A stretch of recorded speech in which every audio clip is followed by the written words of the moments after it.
the people on the voting day. They want to go around threatening people with weapons so that people don't turn out to vote. But we also know they want to use those weapons against our polling agents when they go to defend our votes. This is totally undemocratic.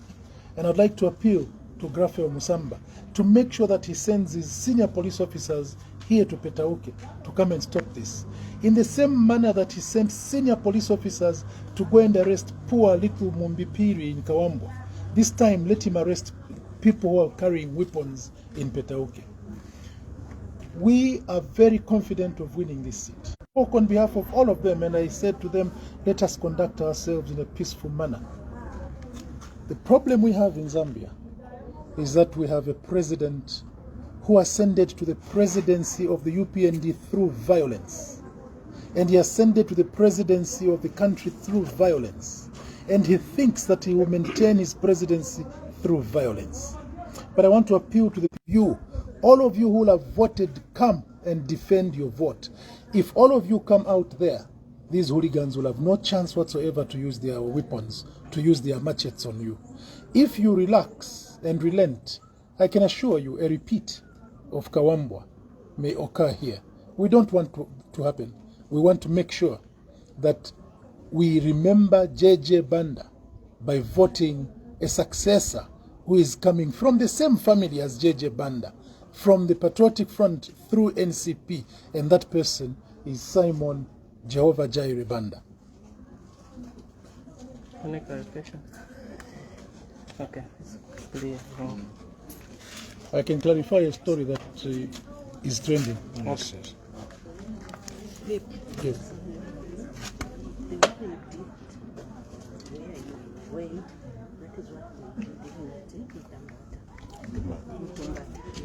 That is where they broke the MP's vehicle and also the candidate's vehicle. So that is what they do. They say, they know that they are failing to get numbers, so they'll pick on our meeting and camp there. Then when you try to disperse them, then they erupt into violence. The UPND is a very violent party. It has been violent ever since Hakainde Hichilema took over the leadership of that party. And especially now that Hakainde Hichilema is even Republican president, they have taken Zambians for granted. What I just explained, which happened at Mbale and Simbo, also happened a few days ago when you heard about our vehicles being destroyed. Our MP's vehicle was destroyed. Our candidate was beaten, almost breaking his limbs. One of our colleagues was scorched. And this happened at a place called Mbata, right? Tumbata. And the matter was reported to the police. And Grafeo Musamba is sitting on his chair as Inspector General of Police. He is not giving any marching orders to the police officers to arrest those culprits.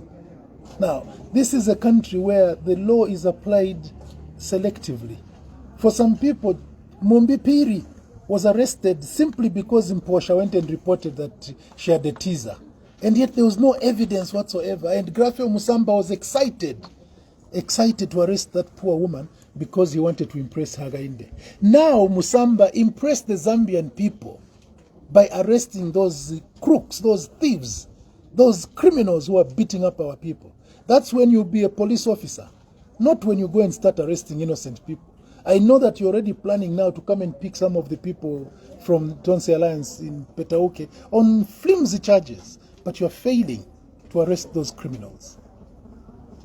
I did make a statement at the rally that come 2026, Hakainde's community house shall become state lodge, shall become presidential state lodge.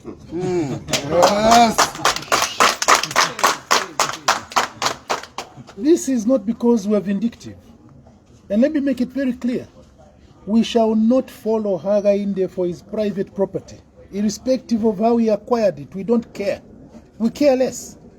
Whatever these people are acquiring, we care less. But for the community house, we will not allow Hakainde Hichilema to live in a house in which Zambia has invested presidential security in. He literally moved security installations from Nkwazi House, from State House, and installed it at Community House.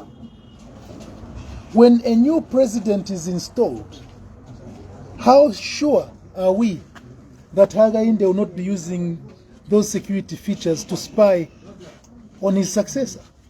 So it is because of that why we're saying that property will not be turned into a school like some people have been saying. It will not be turned into a hospital like some people have been saying, because of the security installations that have been put there.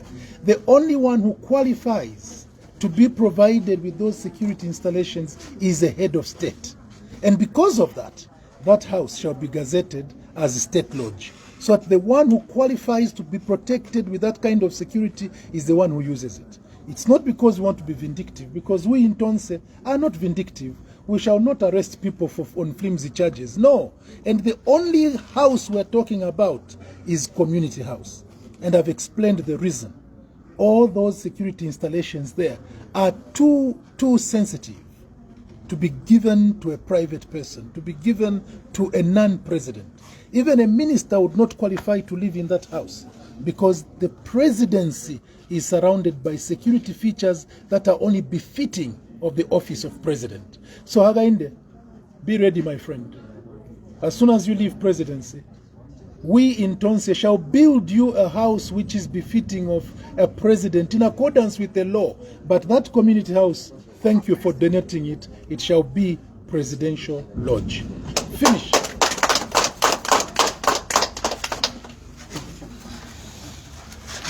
What's that?